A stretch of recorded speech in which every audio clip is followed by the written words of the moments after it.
exist. As the proverb says, tomorrow never comes. There is no such thing as tomorrow. There never will be, because time is always now. Welcome to the Philosophical Minds Podcast, the podcast about the stuff we wonder about. And other things.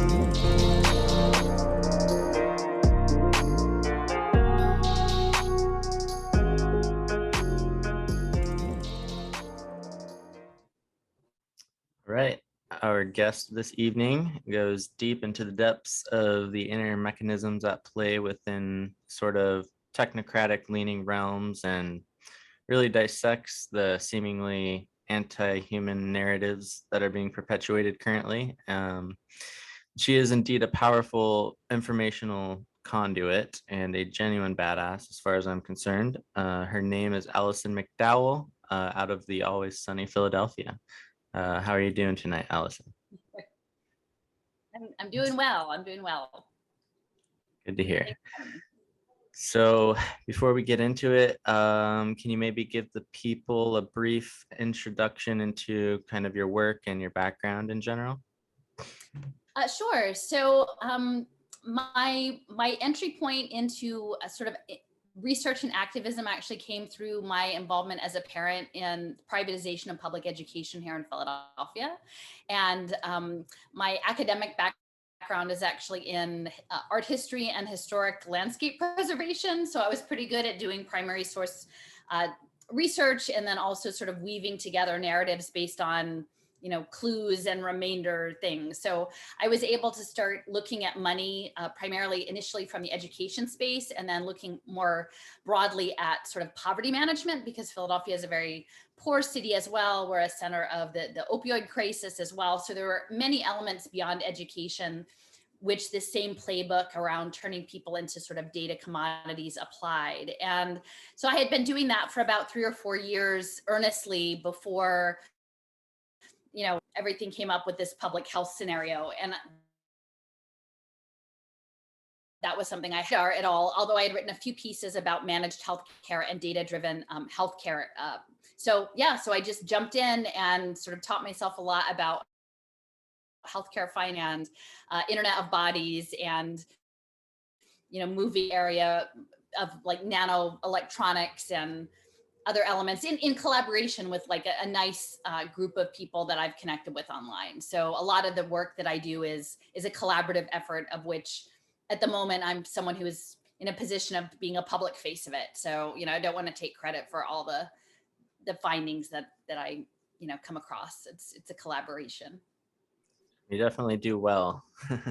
I'm fairly obsessed with like understanding and investigating technological innovations, technology in general, its various forms and functionality and how it may be used to heal or harm. I remember what really got me going was I had a family member who had some involvement with the National Security Agency and kind of finding out about tiny fragments that this person would tell me and then stumbling upon some websites in the days of like AOL dial-up about like satellite surveillance technologies and signals intelligence and then, sound weapons and all of that. So it really just kind of like blew my mind open about what's actually possible. And I think you and I definitely share a lot of the same concerns as far as what's coming down the pipe. I would say, as much as I love the glories of technology and I'm intrigued by virtual worlds, my heart's ultimately with Mother Nature. So let's kind of touch on like what is the Great Reset and the Fourth Industrial Revolution, and then who are some of like the major perpetuators of this kind of narrative? Well, the lens that I use, and it isn't necessarily one that is adopted by large numbers of people, but I sort of imagine what is coming as the construction of the metaverse, and this metaverse, the series of virtual worlds, gamified worlds, has really come into the media in a bigger way, maybe the last 3 months or so.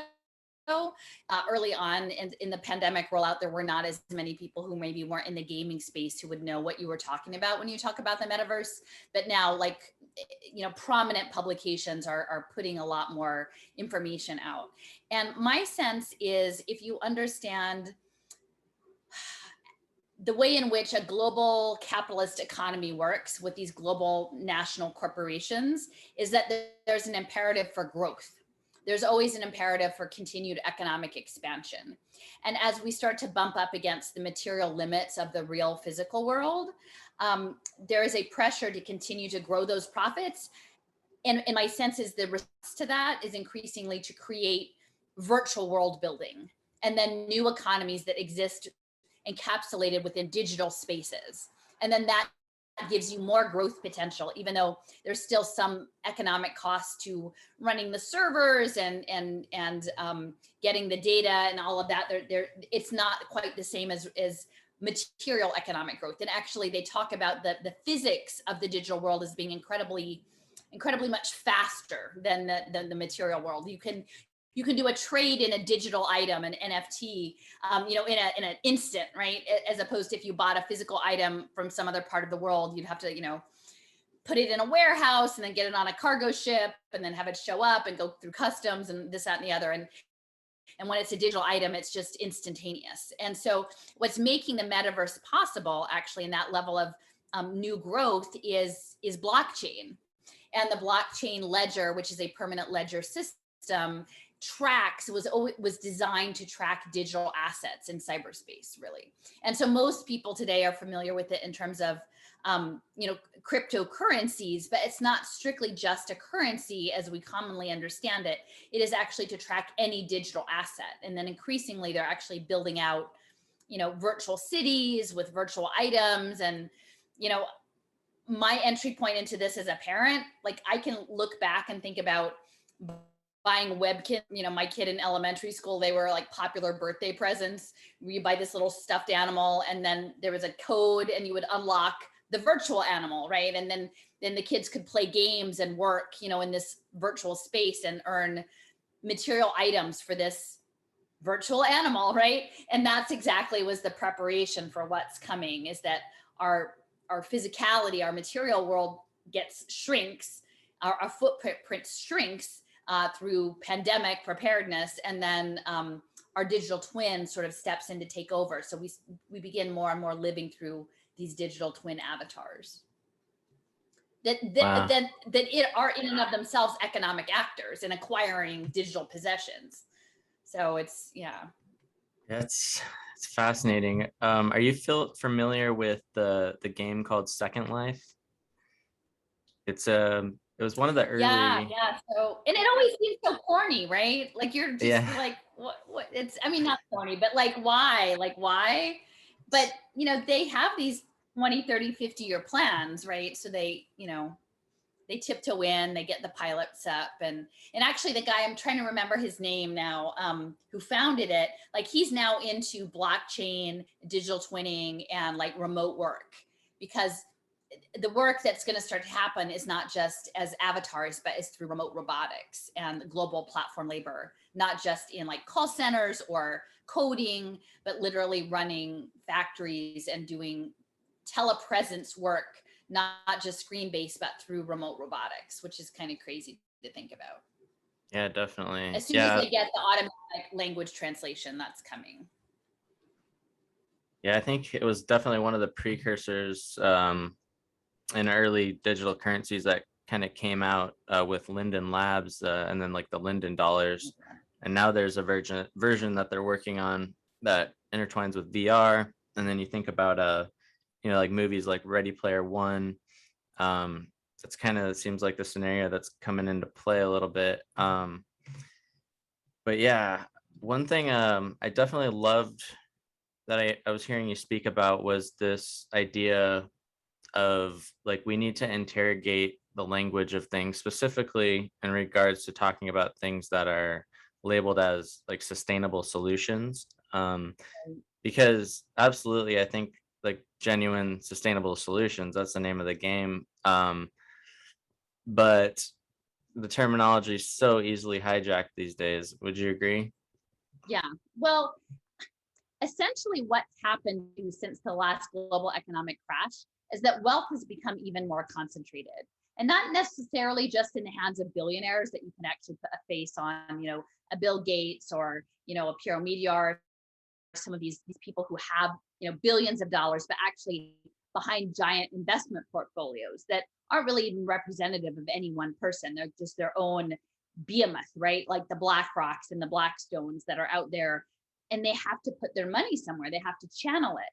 And so what's coming on the heels of this sort of global lockdown reset is that they have teed up in the last decade something called environmental social governance investing, or ESG investing.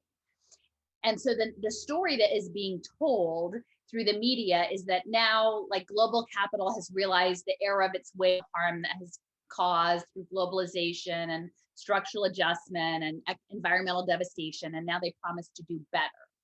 So they will invest in the solutions to all the problems that they created. Only these new markets are tied to something called social impact, or environmental impact, green bonds.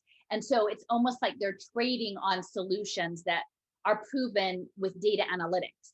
But the crazy thing about having these solutions running on data analytics, and that's the only thing they trust is the data, because they're remote, they're just investors investing in these portfolios. They're not in Indonesia to look at the riparian barriers, whatever. They're not local. They put a sensor on everything and put it on blockchain. And then essentially the entire natural world becomes part of a living computer that is part of their accounting system ledger. And so they continue to make money, ostensibly faking that they're fixing the problems they created in the first place. But in doing so, they virtualize the world to get more money out of it. So it's in no way sustainable, even though they label it as such, and it's about managing language and expectations. And that's why all of the ESG impact is aligned with the United Nations Sustainable Development Goals, of which there are 17. And unless you take the moment to actually look at them, 2/3 of those 17 goals have to deal with managing poor people. You might think that it's about managing the environment, but really only a relatively small number are about managing air quality, water quality, soil, wildlife populations. Mostly it's about managing the poor, the masses, in relation to those smaller groups of resources. And I think that you had also touched on the connection between organizations like the World Economic Forum with the United Nations and some of what they seem like they're teaming up about. Can you elaborate a little bit on that? Yeah, well, so there's an organization, the World Economic Forum is partnered. So they're sort of hand in hand with the United Nations at this point, and that is global capital. And like within the past year and a half, more and more people have become familiar with the faces of the World Economic Forum. And the key individual that fronts for that organization is Klaus Schwab, and he's been the leader of it since the mid 1970s. And he's sort of a larger than life looking, villainous character. And I would say in some ways he is playing a role. If we understand a lot of these, even on the resistance side, is they're creating this drama and they've got money to buy both sides. And so they would love for you to be captivated by Klaus Schwab and really focus on like him or the Bill Gateses, even though that there are, in reality, the people who are running the machine are a whole lot of people who are like in basic 6-figure salaries with academic credentials, who are doing far more harm. People like James Tour of Rice University is doing the graphene. Like, no one's really supposed to know about James Tour. They're supposed to look at Klaus Schwab because he's the bad guy. So he is I think he is a bad guy, but ultimately there's a much bigger apparatus. And what I say is when people ask who they are behind, I point to, at least from the impact investing side, to something called the Impact Management Project, because that is 2,000 of the world's largest asset holders that are looking to channel their capital through impact investments, which means everything they're putting their money into is subject to data surveillance, whether that is a toddler, whether that is someone in addiction, whether that is a cook stove in Africa, whether that is a tree or a bit of soil, everything has to be tied back into the sensor network. And so it's legitimating that under the guise of sustainability. So I think the impact management project is worth checking out. And a lot of it is like, if you have a public pension, they're probably in on it, and that's what's very difficult is in many respects, the teachers unions, and the healthcare unions, their pensions are invested in the very same things that will ultimately dispossess human beings of their jobs, because human beings will not deliver the data for these impact investments the way a robot will, or a facial recognition camera will, or a voice activated device will. And so we're virtualizing our world because our investment require it, which is kind of crazy. Yeah. And I definitely want to eventually get into the James Tour and the graphene stuff. But first, I want to go back to like some of those goals. Like you said, there's like 17 goals or so that have to do with managing poor people. What are some of those goals, and what's some of the details about that might be interesting? Yeah. Well, so my entry point was 4, which was education. So right now, I had come in understanding that they were turning children's education into a data point. And I found that very dehumanizing. And they were using this data to close schools in my city. So that was my early entry point. At the time, I didn't realize that instead of just having a laptop or an iPad, that ultimately where this is going is that children and students will be compelled to live in mixed reality or augmented or virtual reality, and that will be the new most efficient training module. And what's efficient about it is that in mixed and virtual reality, it's like embodied consciousness of putting you in another space. And so they can start to manipulate your emotions and mindsets in ways that you're not even necessarily aware of. And these are all military technologies. And people who understand, MK Ultra and the ways in which very sophisticated psychological behavioral profiling can be embedded in this code. Like you would never put that on a child, right? And say like, here, we're going to lock you out of the real world, like come into the world that we want to give you.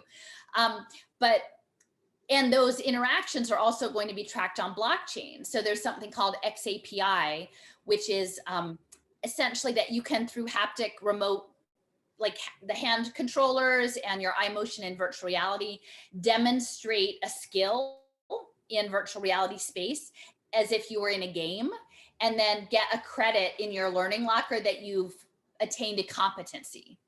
So a lot of like the career and technical education that they're talking about, a lot of the apprenticeships that they're going to start to talk about for high school students, they're not actually going to let you go to a factory or a trade school or like to learn how to work on cars.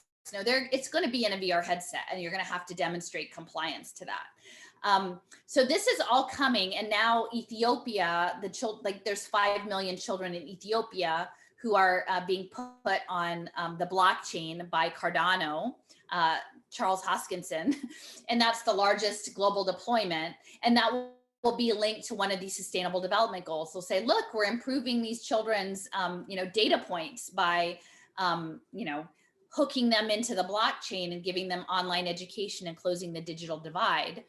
But the piece about that is that the Cardano partnership in Ethiopia is also in conjunction with Hanson Robotics, and that's Ben Goertzel's company, Sophia, the humanoid robot.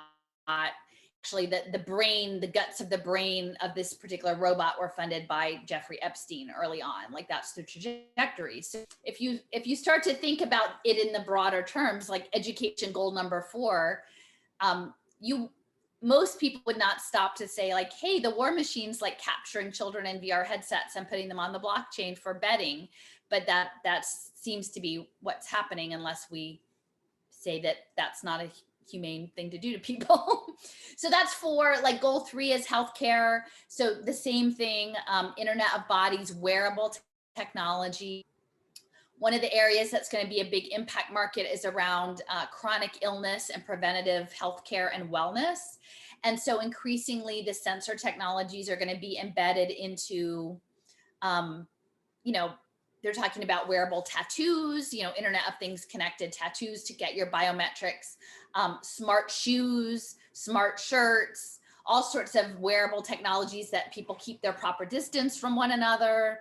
And so that is going to be, Fitbits tied in with your benefits that you have to demonstrate wellness behaviors in order to continue to access, diabetic shoes or what have you, like some sort of healthcare system. You'll have to demonstrate that you've eaten the proper foods, that you've exercised the proper amounts, that you've meditated based on your prescription, your pathway prescription, you've gone out in nature that as much as you're supposed to, all of which independently might be very lovely things. But once they start to be assigned to you, and often the people who are most vulnerable, there's no real way to accomplish the things that they're told to accomplish. And actually a lot of what's causing people's long-term chronic illness is environmental toxicity, especially in urban environments, and especially as more and more EMF exposure with the 5 and 6+ Gs are coming. So anyway, that's 3 and 4. Those are big ones. Those are really big ones, because ultimately you have to know that this system isn't just about making money. It's actually about getting data sets to train the AI, because their goal is the singularity. And that's what Hanson Robotics, Ben Goertzel, is feeding the data off of the people into the robots in an effort to get generalized artificial intelligence. And so if they can capture through wearable technologies, through screen-based devices, through neural prosthetics to consume us in this sort of parasitic way, that's the data that they need to feed into the system. But there's other stuff like goal 2 is hunger. So they're going to remake the food system around hunger. Goal 5 is gender. So a lot of stuff around preferencing for women, which is great, but not if you're doing it on blockchain. Smart cities, smart justice, peace. All of these are baked into I think goal 11 is smart cities. Yeah, they've got it all locked down. It's all essentially a game. And you're in Arizona, right? Arizona State University is central to all of this, and Michael Crow. They're remaking the world with an augmented reality layers of information, but what they're not telling people is that that's coming out of Niantic, and that's pretty much the CIA. So you can live in a video game, but it's run by the CIA. Yeah, I think it was you that I had heard. There was one of your videos that you had on your channel where you had brought up a clip of some kind of conference or something, and I believe it was within some group at ASU. What was it? The Mad Scientist Division or something along those lines, and you had showed what they were working on, and I was like, wow, that's wild. I didn't even realize that. So that was really fascinating. It's amazing what they put on their own YouTube channels. They don't expect anybody to actually pay attention. Yeah, definitely. I think Michael Crow, who's the president of Arizona State University and the founding board chair of InQtel, which is the CIA's venture capital firm, he's like, oh no, all of our incoming students are cyborgs now. They're like human plus. They're not what you would normally call a human being anymore. They're something else. That's how he talks about the students. Yeah, the incoming students. So I wasn't aware of that InQtel connection. That's really interesting. Yeah, he's been in on it since the beginning. Wow. And the thing about Arizona State University is that they partner with Global Silicon Valley. And then they usually have an annual conference. I think it's often in San Diego, which is a hotbed of nanotechnology. And so it's all about educational technology. But once you understand the technology is about 2 parts. One is about doing predictive profiling for investments in human capital markets, which is what the data analytics are for. But then the second thing is to collect the data to feed into the data sets for the AI training. And one of the things I had talked about, because I'm not the standard blockchain promoter, is that because I know all the other stuff it's going to be used for. And so in 2018, they actually had ASU plus Global Silicon Valley had a session about income sharing agreements, because that's going to be their answer to student loan debt. They will say, oh, well, you'll have an investor invest in you and your training, and it will be your whole life. Like you'll never be done. Like maybe maybe when you're 80, they'll let you off the treadmill, but you'll always be learning because you'll never be able to keep up with the AI, or this is what they say. And so you'll have investors, but they'll only invest in you if you agree to learn the things which is to build the metaverse. And then the trick is once they invest in you, then they can garnish your wages. So once you get employment, then they cut off a certain amount according to a contract for a certain amount of time. And that's supposed to be attractive to people who can't otherwise afford the training. My sense is that welfare to work is going to start to push people into these agreements, whether they want to it or not. They'll say, do you want to eat? Do you want to get food stamps? Well, then you have to do a workforce training program. And by the way, all of our programs require an income sharing agreement. So they lock everyone in. And then they're going to securitize that debt to make it tradable on global markets, just the way the mortgages were. And the guy who's setting it up, there's a platform called Edley, and his name is Christopher Riccardi. And he was the one who created collateralized debt obligations that crashed the last global economy with the toxic mortgages. Like the same guy who did the toxic mortgages is now going to bundle your income sharing agreement debt. And I mean, it's in Wall Street Journal, but like none of this is a super secret. They're just like, look, he's going to do for student loan debt what he did for housing. And nobody really talks about it. Oh my gosh. Because that's the way the CIA wants it. Because while you're paying back your income sharing agreement, like they'll probably like make sure that you're, wearing your proper smart outfit, so they get all your data and they know where you are, keep tabs on you. Definitely. Yeah. And when it comes to government or corporate data collection, it really gets me worried when it comes to like, you're talking about like the sensor network implementation, when it comes to things like where they're starting to get into like agricultural sectors and messing with their data sensor technologies and intermingling that with, growing food or whatever. That's the stuff that really worries me. Do you have any interesting insights in regards to any of that? Well, so I work at a public garden, an urban public garden in the city. And so we're sort of in this post-industrial landscape surrounding us with refineries on the river. And then we have like a small farm and botanic garden. And, they've come to us and Comcast was trying to greenwash their Internet of Things sensors. And, we're maybe like the cultivated soil there, like 3 acre, not even like a couple acres.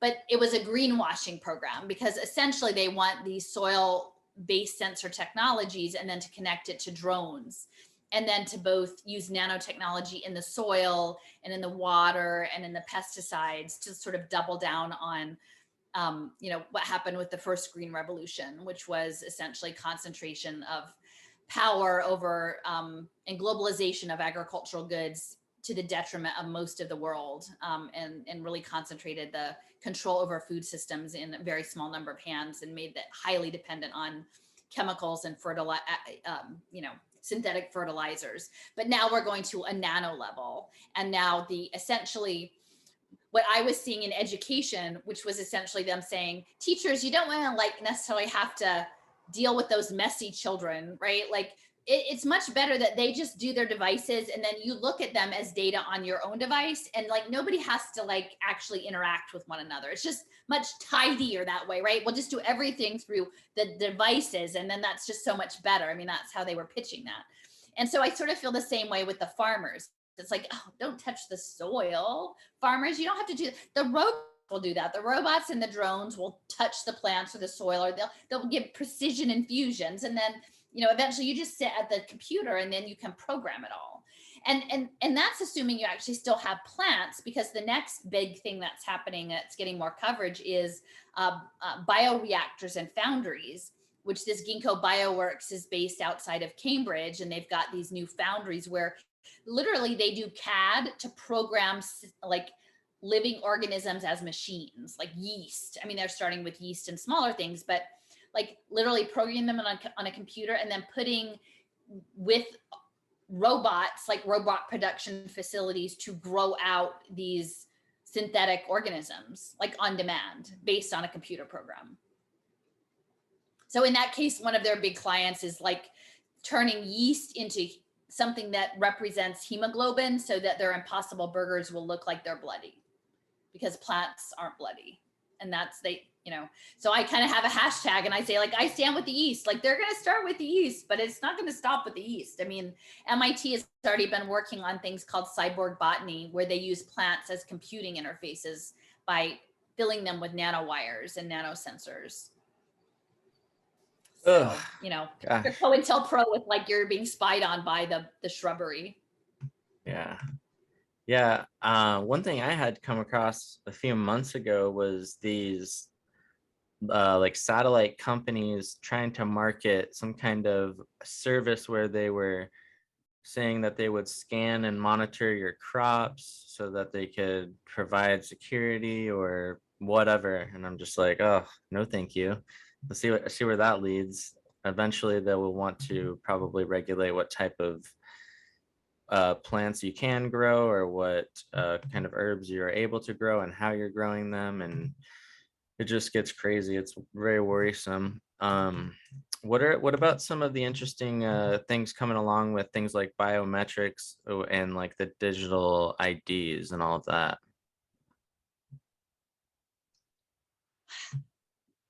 Yeah, well, I had been working on looking at blockchain identity back like 2016, 2017.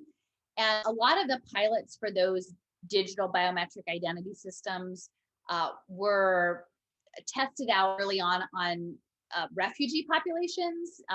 Like the Syrian refugees were a major test bed for those technologies. And then at the largest scale, probably Aadhaar in India was the biggest deployment, where they were linking biometrics to government identity systems. And so, there was a video that was out about that time where it was Richard Branson has this private island, Necker Island, in the Caribbean. And they were flying all of these folks in to talk about blockchain and like getting all of the global unbanked, into the system, that they were going to sort of jump over, credit cards, any of that. And the unbanked, the cashless economy was going to go into blockchain, and that was going to be their big boost. And so I wasn't sure how that would all play out. And initially I had thought, because I was coming at from an education space, that they would be using transcripts for like community college, that the whole free college, free 2-year associate's degrees would come with a blockchain transcript, and that's how they would start to get people onboarded to the blockchain identity. But clear, like, that was a small percentage of people, like that there's only a small subset of people in the United States that would fulfill that category of people who are currently getting an associate's degree. I didn't think about pandemic. That wasn't like a biosecurity state, was not anything I had thought of at the time. I did realize that there was a company called Idemia that was also rolling out digital driver's licenses. So there were a lot of different pilots going on where they were doing blockchain identity through electronic government, blockchain identity through education. Actually, the state of Illinois had done a whole working group around blockchain, where they were looking at, they had thought experiments about putting food stamps on blockchain. And they had a pilot with Evernym where they were doing blockchain birth certificates. So I think in some respect, a lot of the folks who are looking at the whole straw man concept and trading against people's straw men is that your digital identity and your digital twin is sort of becomes that sort of equivalent. It's like just pulling this from the shadows and just saying, look, everybody's going to have a digital twin now. We're going to trade on them globally in terms of your human capital value. So that was all out there before the World Wide Web Consortium had been sovereign digital identity, credentialing. And I even remember saying, like, when I was in my job at the Garden, a lot of this was tied to workforce development and badges. You would have a blockchain identity and you would earn badges. And thinking, wow, well, we do these youth teen programs and they're tied with the city's job program. And in our city job program was connected to IBM and Smart Cities and the MacArthur Foundation. And these were all the actors that were going to roll out these badge-based credentials. And I kept thinking, wow, well, at some point the days come when they're going to ask us to put kids on blockchain at this public garden that I work at. And at that point, like, I'm going to have to leave because I don't think that that's going to be okay. Like, I can't get on board with that. What I wasn't expecting is that now it's not workforce development badges, but it's health compliance badges, essentially. And that's what's coming. And actually, I'm having to step away from my job because we're in partnership with our city government of City of Philadelphia, which is very central in impact investing and behavioral nudging and smart city surveillance. And they've said any entity that is in partnership with them has to require mandated injections or constant testing. And this was the day I sort of gave my notice, was the same day that Biden came out with his federal mandate. So, I wrote a blog post in April of last year, early April of last year, literally like 2 or 3 weeks after, saying like, I think this is coming, these biometric identities, this is how it's going to happen. And, I shouted about it for a long time. And now people are getting it, but I don't think even the people who understand it within the health space understand its broader applications, or understand that if you go to Texas or Florida, that they're just going to get you with their digital driver's license. There's a lot of ways to skin the cat. Yeah, it's very frustrating when it comes to things like the health space and healthcare in particular, because right now we have smart people out there that are doing these jobs, that are educating themselves and like, I'm not so sure I want to get this injection, and they're essentially being pushed out or forced out of their positions as healthcare workers. So what we're going to be end up left with is a bunch of basically robotic drones that just listen to what they're told, and they don't really think for themselves. And that's pretty concerning to me. I don't know about you, but. Well, they even have robots. Like Sophia the robot has a sidekick now, Grace the humanoid robot, and she's the nurse. And like they have a little exchange, and Grace is like, yeah, I'm vaccinated. Yeah. She's a robot. Yeah. And to be a robot. And if somebody does choose to get a vaccine, I'm not against them doing so. It's just when it comes to forcing other people to do them, that's where it really becomes an issue for me. Well, this is also about an economic shift, because the goal was to push, and I saw this in the Sustainable Development Goal 3 for healthcare, is what you were seeing in the development aid space, because a lot of this was coming through ostensible humanitarian aid. They would pilot these initiatives. Actually, the first blockchain baby was in Tanzania, and that was in conjunction in Johnson and MasterCard, right? In terms of compliant and tokenized points to comply with prenatal health care, according to the dictates of big pharma and corporations, those interests, and not even the interests of their own country, but this was coming in from the outside. But the goal was always telehealth and distance health and remote, because they want the data, really, it's the training data to inform these investment markets and get the AI data sets. So you can't get there's no way to have a human relationship and get the level of granularity of data that the system demands. The teachers are never going to enter as much data as the system wants. The healthcare providers are never going to enter all the data. They want a biosensor on every part of your operating body, because that is the level, that is the imperative of what they demand. And so if they can create a shock moment in the healthcare industry that has required, like, even many people being laid off before these mandates coming down the pike. A lot of the health systems are already in bad, dire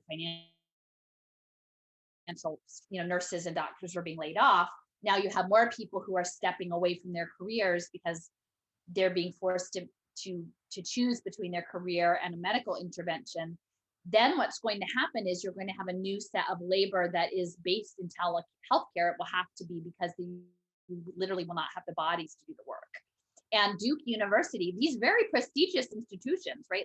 Like, we're groomed to presume if it's the Ivy League, if it's these high level, that it must be good, right? But Duke has been piloting telehealth and sort of disruptive health tech for a very long time. And they've developed these essentially doctors on a stick. It's an iPad on a rolling robot stick, this basic, it's not even a humanoid robot, it's just a rolling around iPad with a remote control. And that's, I mean, they've said that that's what they're going to do, and they're also going to frame that as like more hygienic, that you just have some iPad roll in and look at you and consider the biosensor data, which is not unlike the farmer looking at the aeroponic plant and the drone data. Like it's all about the data, and it's an anti-life program, in my opinion. It's something that takes away like all of the essence of the spirit of what it means to be a living being, not just from us, but from all living things on the earth. That's what's coming. Yeah, I'd have to agree. And you'd mentioned smart cities a little bit ago, and I was recently learning about an interesting smart city project. I think it was in New Mexico, where they were proposing this idea to operate and construct this smart city on this large portion of land, and going to be a sort of testing grounds where the public's not allowed to occupy this space. It's basically to be used for various testing certain technologies, sensor-based technologies as well. And then in the middle of the city, there was to be a laboratory of some sort that I was kind of vague on what it was talking about, but yeah, so that was all really interesting. I'm wondering if you have any more insights into different smart city projects. And then also another thing that you had mentioned is not only 5G, but 6G. I'm curious about that as well. So both of those things I wanted to touch on a little bit. Yeah. Well, it's hard sometimes to say like how quickly this will all happen, because they talk a good game and they have these big plans, but then sometimes things don't all like pan out the way they imagine. So like Philadelphia is kind of half-assed, which like, unfortunately I thought it would be more half-assed about this stuff than it has been. But like our first smart cities were these smart trash cans, these big belly trash cans. I think there are a lot of different cities, and they're supposed to like beep beep, I'm full, or I'm getting full, come get me. And it was supposed to be, efficiency for the waste management, system. And that was like our first smart city stuff. But I don't think Philadelphia ever plugged them in. Like, I don't think they ever set up the sensor network. So they just used them like regular trash cans, only they were way messier because they had this like handle and it was always sticky and gross. And like, so it was not this seamless, beautiful, smart thing that they, would talk about. A lot of cities have been introducing smart street lights. And I would say some of the work that I've been doing around nanotechnology, nanorobotics, and machines and optogenetics, there are ways in which LED lighting, photonics actually activate different particles. And it's always described as in a clinical setting, right? Like they would do sort of intervention, a medical intervention, and activate it with an LED light on a certain frequency that would activate the particles and create the cellular process that they want to have happen. But there's an awful lot of LED lighting going in all over Philadelphia, in places where like there's giant potholes and people are ODing all over the streets. But like we have lots of new LED lights. So like the smart street lights are a thing. They're framed as energy efficient, but I think there's some other stuff going on. If you just Google smart street lamps, a lot of times they're also an apparatus for hanging other things on there. Like they'll have bullets, bullet shot sensors, or, places to charge. We have these link things. I don't know if you have them there. I think they're actually Google Alphabet, where they're sort of like billboards, but you have chargers in them. So if you plug something into that, like a phone to charge, they're just out on the sidewalk, and a lot of times unhoused people are using them. That it will ping, it will download something onto your device, and then it will ping against every other link kiosk that there is. So the smart city infrastructure is rolling in that way. The Federal Transportation Association had a competition a number of years ago that many, many states submitted for. And like in Albuquerque, their submission, they talked about how they would use essentially public transportation apps and network systems to track bus routes as a way of like hanging off of the sensor network to have improved public transit apps or more granular transit data. that then they could also use this edge computing system to have the police have access to like on-demand records, right? So they would use something as innocuous as public transportation, and then onto that hang additional surveillance apparatus. But they would always like front it with a nice public usage element and then sort of backpedal the surveillance piece of it. We're seeing in our city like more holographic art, public art being woven into this, into public propaganda, impact space. So we're seeing like more like holograms on buildings being framed as public artwork. So there's like that smartness. I don't know. As far as I know, like we don't have a lot of facial recognition yet, but they can like retrofit that stuff pretty quickly. And I think that's what's so concerning is, even early on in the pandemic of understanding these QR codes, and that those were so predominant in other countries in Asia that, to go through a toll booth, you do a QR code, and hardly anybody here knew what those were, a year and a half ago. And now they're just everywhere, right? We've become normalized that you put QR codes on things. And so I sort of talk about like tyranny by QR code. Even at our garden, if we were framed as a wellness space, all you would have to do is put a QR code on our entrance sign, and all the people on Medicaid who were expected to walk a certain amount would have to come and scan in, right? To prove that they were, doing their walking. It might not look that different. It might look as something as subtle as just having the scan code on there, but it's pretty insidious. Definitely. And on that note of the facial recognition, something that I was just reflecting on when you said that was, I think it was probably about 3 weeks ago or so, I was actually in a Walgreens, and they had changed out a portion of their store where all the cold items were stored, where the doors were now displaying a digital interface where you could see digital representations of the products that are behind the door. And at the top of them, there's these little, there's a camera. I'm sure it includes a sensor for when people walk up to it, then it shows the items, because when you're walking by, it just shows advertisements or whatever. But when you get up to it, then it flashes to all the items that are in the door. And I was like, I wonder what's going on with this and what they're trying to do with this. But there's a little, I could definitely see that little camera being used for some kind of, dispersal of a facial recognition technology. That's probably what's coming down the line. So that was, yeah, they're going to lock you out of the ice cream door, right? If you don't meet a certain criteria, no ice cream for you, Exactly. Yeah. And then when you had mentioned those LED lights, I think I was hearing you talk about something. Was there a connection between silicon carbide and those LED lights, or something along those lines? Yeah, so I was giving a talk up in Utica, New York, and so I was trying to sort of situate like when I go to speak places, like what is happening in this particular area, because this stuff is everywhere, right? And then like how does it manifest? And I believe it was Rome was nearby, and it was an Air Force base that was doing a lot of testing around sort of frequency and radar weapons and different things.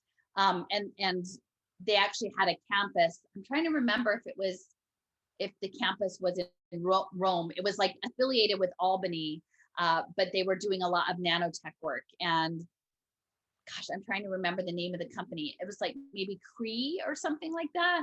It was based in Durham, but they were doing had just set up the largest, I think it was silicon carbide, like chip fabrication, and that they were specifically being used for LED lighting systems. And it was like the largest factory of its kind anywhere. But it's like in this small, modest sized town in upstate New York. But upstate New York is very deeply embedded in a lot of the early cybernetics with Xerox and IBM and sort of early cybernetics as well. So. Well, before we run out of time here, I definitely want to get into like what's going on with graphene and like self-assembling nano carbon tubes and all of that. So whatever you can share about that, I'm really interested.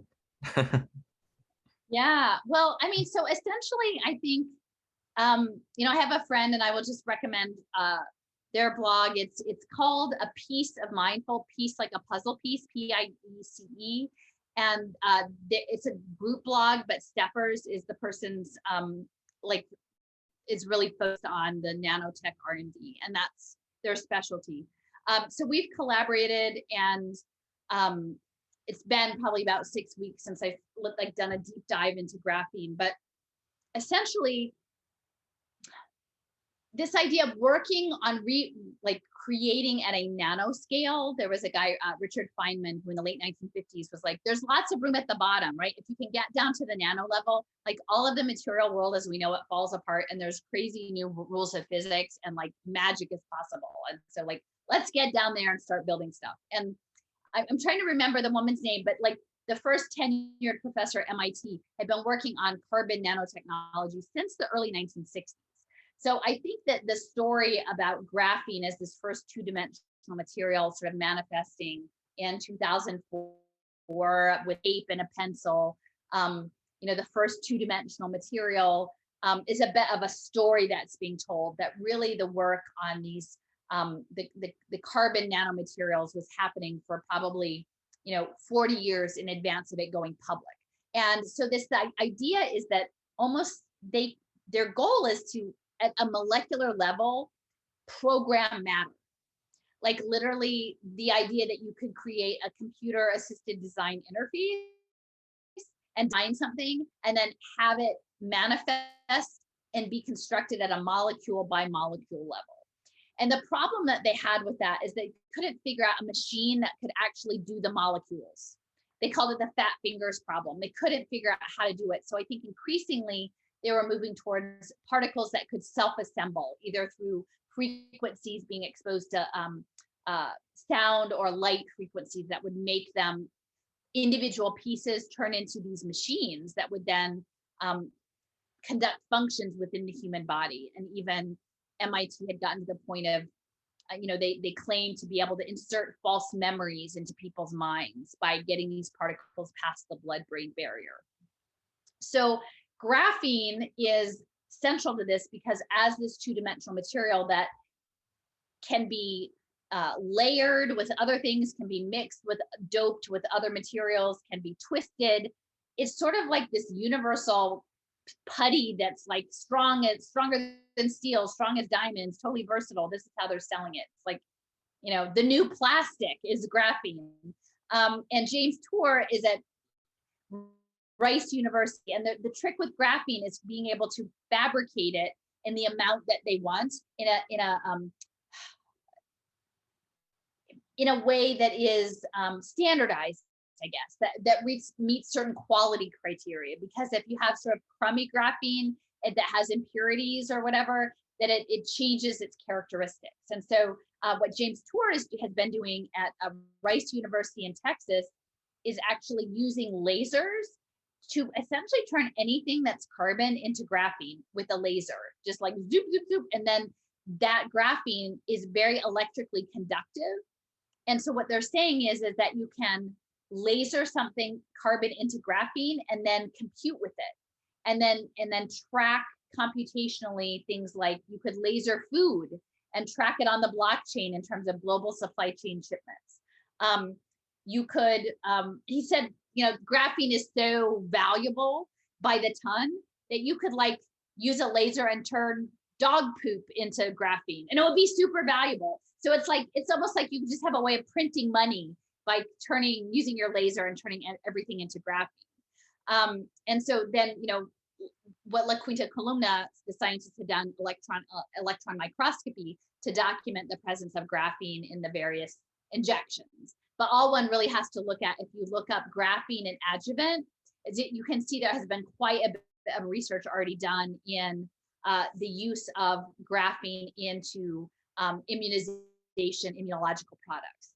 So, even if you're maybe not that hip on La Quinta Columna, like use graphene in just about everything, in tennis rackets, in balls, in sheets, in feminine products, in, immunology, like everything. They really want to graphenate the whole world, which is sort of where we're at now. And the other piece of this is that they're using the membranes of the two-dimensional graphene, which is a hexagonal shape, in water purification. So one of the things that we're looking at now is the ways in which, beyond desalinization or beyond water purification, that graphene membranes might be actually used with frequency to program water, to create water structures that might actually influence life processes, because that we are water beings. And so what that would mean for programming water that was incorporated into living tissues. Wow.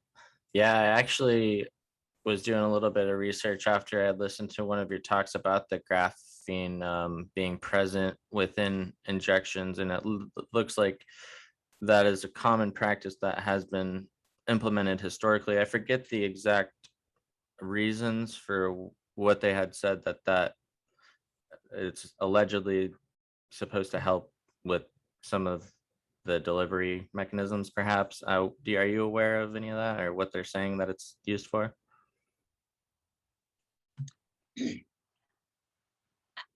I'm not, it's been a bit since I've read all the papers. Like, I know that a big piece of this was dosing, was because it does cause cell death at certain levels. So part of what I'm interested in is looking at all of the AI systems that are tracking adverse outcomes, that maybe that goal is trying to actually track what the dosing is for various types of demographics. Their goal is to get past the blood-brain barrier. Is what is sort of a lot of what we're seeing now in terms of recreating the world as a machine system dates back to cybernetics and the Macy conferences and just the post-World War II era. This idea that we could actually model animal and human life as through machines, and then develop these robotic systems. And that, so we're talking 60 plus years that they're going back to how to figure this out. And so a lot of this is modeled on artificial brains and neural nets to actually try to figure out how the mind works, how consciousness works, and then to reverse engineer it.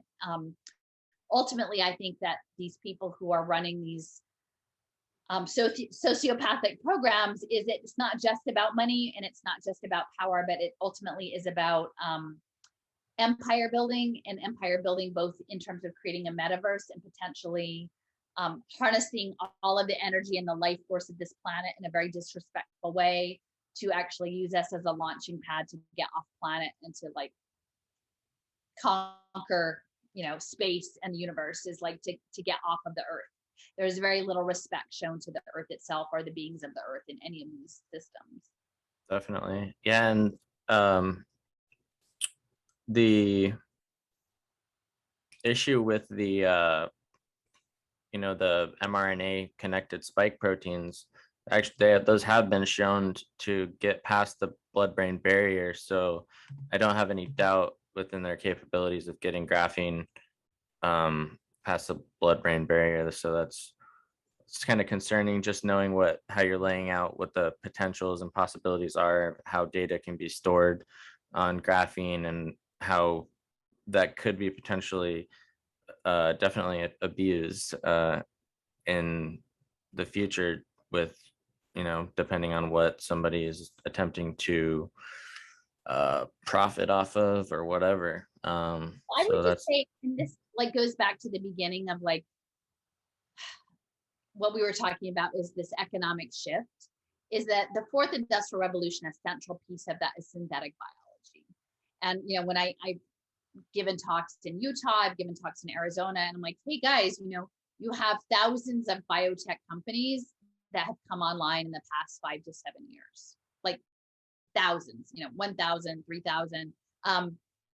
The only way that those companies will be profitable is if you have an always increasing number of sick people, like chronically ill people who will use these products, or you can create markets and compel healthy people to biohack themselves with these synthetic biology systems. And so then that's where I'm at beyond just whatever this is happening the last 18 months, is that there is there is no protection from people at this point. The agencies have all been captured to be a line between the welfare of the general public and the economic imperatives of these new markets that are being created. And that's just what I want people to try to grapple with, is that that's the reality. If you understand how markets work, that is the economy we have chosen to build. And then is that actually in the best interest, long-term interest of natural life on this planet and the children, that we build a world that would require them to continually use products that in and of themselves will change the nature of what it means to be a human being. And very few people are having those ethical conversations right now. Yeah, I was gonna ask, what can we do?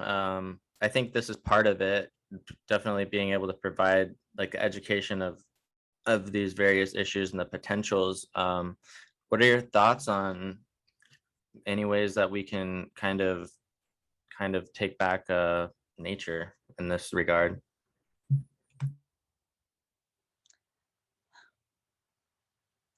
I mean, it's challenging, right? There's not a good handbook for this. I mean, for me, I feel like the model of resistance is looking back at maroon culture, actually, like looking back at the history of enslavement, because that is the nature of what is coming. Enslavement not only of the body, but potentially also of our mind and consciousness and spirit.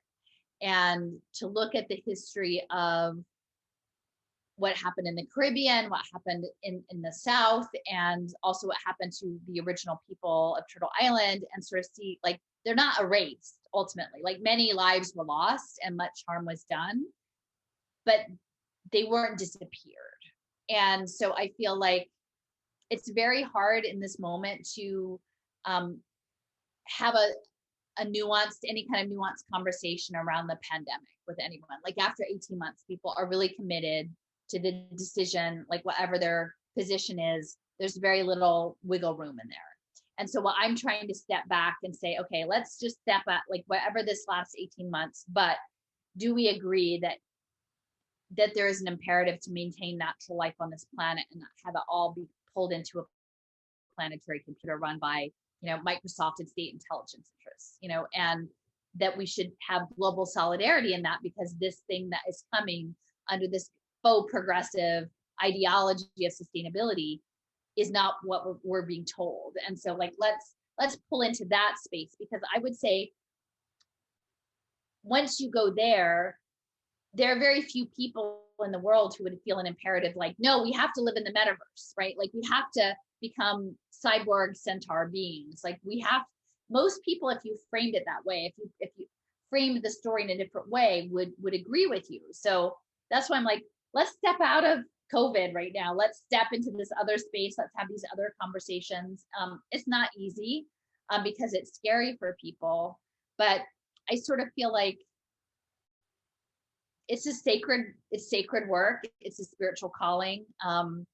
It's hard because everybody's really stressed and there's no easy answer, but how do you try to live with integrity and support one another as we go forward, right? And different people are at different places in the machine. So I'm in my 50s, and I've probably had at this point the career I'm going to have, and so I can take positions that people who have small children or have other, like, who are just starting out in their lives can't. And so we have to respect where everybody is, and then those who can step up and be the voice of those are who need more protection. That's sort of where I'm at. But I don't think that this is a thing that we outrun. I think it's that we meet it from a place of peaceful resistance and transformation, because I think a lot of this is unresolved past harm from systems of domination that probably go back to the Roman Empire, if not earlier. Yeah. Well, I'll ask you a few more questions before we wrap it up. And yeah, I don't ever want to take away anybody's individual freedoms in terms of like if they choose to go the route of experimenting with, virtual realities or whatever. But when it comes to being things that are being, detrimental to life quality and others, and like when it comes to forcing individuals to adopt certain lifestyles that are not suitable for them and their personal well-being and what's in alignment with their soul, that's really where I take issue. So hopefully I'm hoping we can proceed forward, and just kind of we can have a state of consciousness where people can just respect everybody at their own individual levels and not try to impose their technologies or their ways of structuring society on others, because that's where it really makes me kind of angry. But so what is the thing that you're doing with the dandelions? I want to talk a little bit about that. Yeah.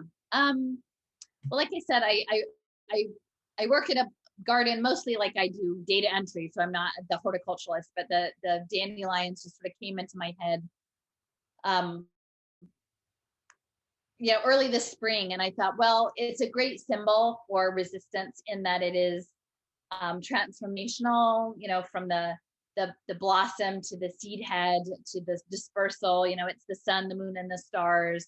It's deep rooted. It draws up minerals from the earth. It's nutritional. It's used as a food source. And within this, a lot of the impact investing I frame as Wall Street, that the goddess Hecate fed Theseus on dandelions before he fought the Minotaur. And I sort of picture the Minotaur as Wall Street. So what I was doing is I was just asking people to send me dandelions, and then I would take them places to try to surface this history of sort of past trauma in different places. And like I had done this earlier without the dandelions. Like I went to Salt Lake City, which is a hotbed of a lot of the biotech, state surveillance, ARPANET. And I had a friend that I connected with who said, to take some sage from Lakota land and to burn, to smudge.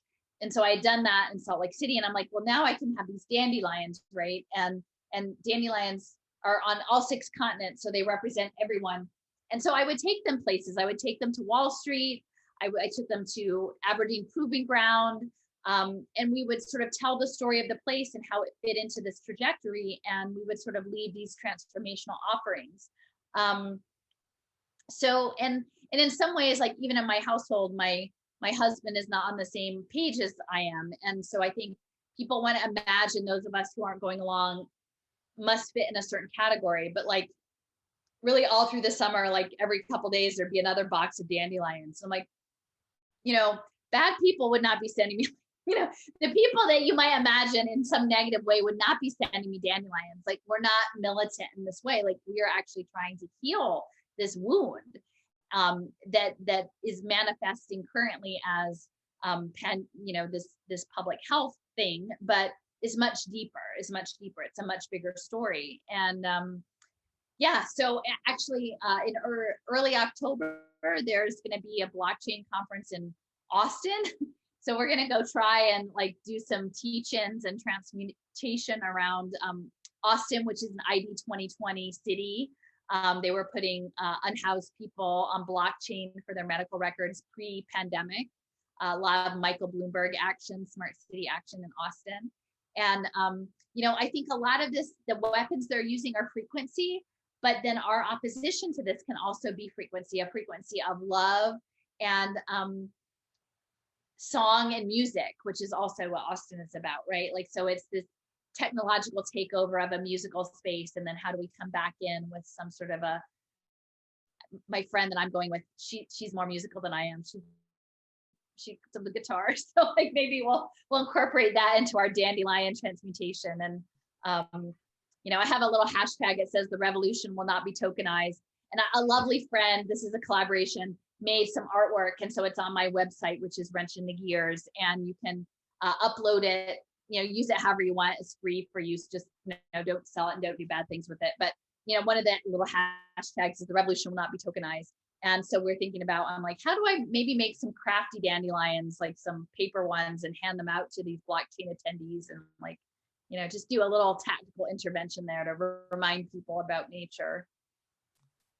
I think I love it. It's a powerful symbol and a gesture of, like you said, the pursuit of transmuting the frequency into one of love and unity. And you're a brilliant woman, and I highly respect you and what you're doing and the education that you're providing for the people. It's really amazing. So with that, are there any last thoughts or just anything that you want to share with the audience? The floor is yours. Go ahead and whatever you want to say. Yeah. Well, I would just say, so like we had our honey festival this past weekend, and I was sitting across like one of my favorite plants we just have these sunflowers, and they're amazing, and the goldfinches love them, and they're just really joyful, especially in September. They're like at their, their full glory before the first hard frost hits. And I was just thinking, it's very heavy what we're navigating, and I'm not here to say like I'm always some like beacon of light or anything. Like, it's hard. Like, there's hard stuff that happens, and messy, and as much as we're here to fight for human beings and natural life, people are complicated. People give us joy and people hurt us, and we navigate all of those things. But I think rather than living a fearfulness or resignation that this is only a terrible thing, I will say I've made some really nourishing and wonderful connections over this time, and my life is actually quite rich in learning and expanding my understanding of the world and being engaged and being creative. And so I don't think they have all these things sewed up. I think that there's a lot of moving parts. There are things that they talk about as if they're foregone conclusions that aren't, and that it's just up for us to to step in and be our good selves and live in the space of potential. So with that, I actually have to like ring off and hopefully talk to my kid. Who's in a country I can't get to. Yeah. All right. Well, I think you're definitely a beacon of light, and I appreciate you. So thank you.